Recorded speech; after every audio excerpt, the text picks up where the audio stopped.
In this video, we're going to be covering MULN, ticker MULN. If you want your own stock analyzed, throw that in the comments. We'll get around to it when we can. Now, to get straight into it, firstly, again, we're up, well, basically actually about flat on the day. Now, again, we have covered this multiple times, talking about the key levels.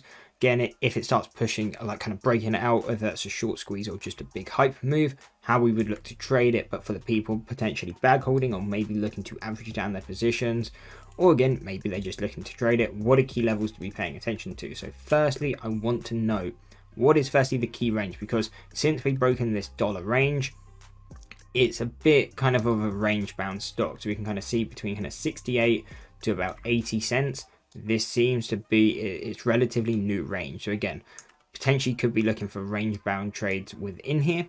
But again, that's always going to be quite risky. So it's using this range and then finding levels that match with it. And how do we find these levels that match?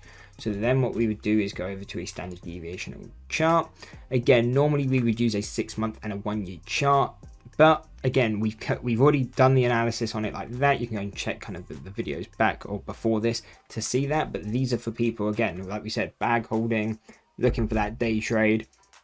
Maybe looking to reduce their size. Then these are the levels we'll be paying attention to on a shorter term time frame. Again, these aren't going to be strong a week down the line. These are to use relatively quickly. So again, on the left now we have a 5-day chart, on the right we have a 10-day chart. So what I'd be paying attention to, resistances, we have 78 and 81 cents. Now again, these are first deviations on both of these levels, a high probability that we start to reverse coming into these levels. And again, we talked about that range bound value before, and that's basically where it will be. That range pairs up with that. So again, a kind of reason if you were holding it long bias, locking profits into there could be smart.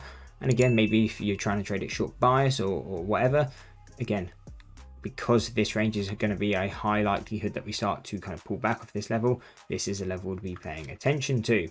Now, those would be our resistance. If we did break that for any reason, we would have an 85, 93, and 96 cent resistance. But again, don't think they're going to be as likely in the, today, tomorrow, well, today, Monday, Tuesday. So again, the main focus is going to be on those two levels. Now, if we start breaking to the downside, what are going to be those key supports? If we come to the downside, we have 71 and 65 cents. Now, these are statistical means, so they're usually areas where you don't want to really be buying stocks, you instead trade to.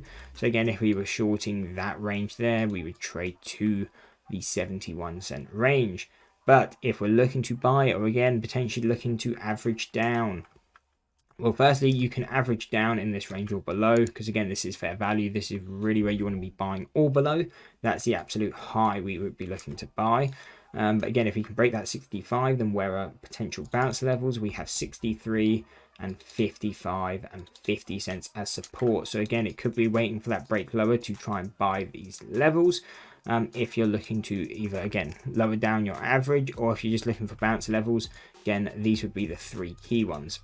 But I will leave this on one final note. We've gone through the key levels, but it's one of those things, if you've already got a lot of money in a stock like this, it may not be the best idea to start averaging down. There's a reason this stock, it continues to lose all of its value. It will do a reverse stock split, do the same thing.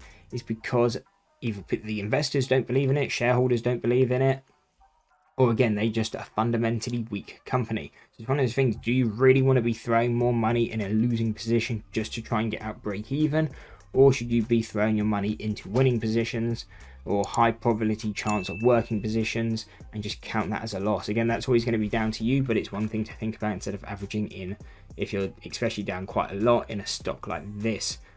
Thank you for watching. If you enjoyed the video, you will probably enjoy this video too.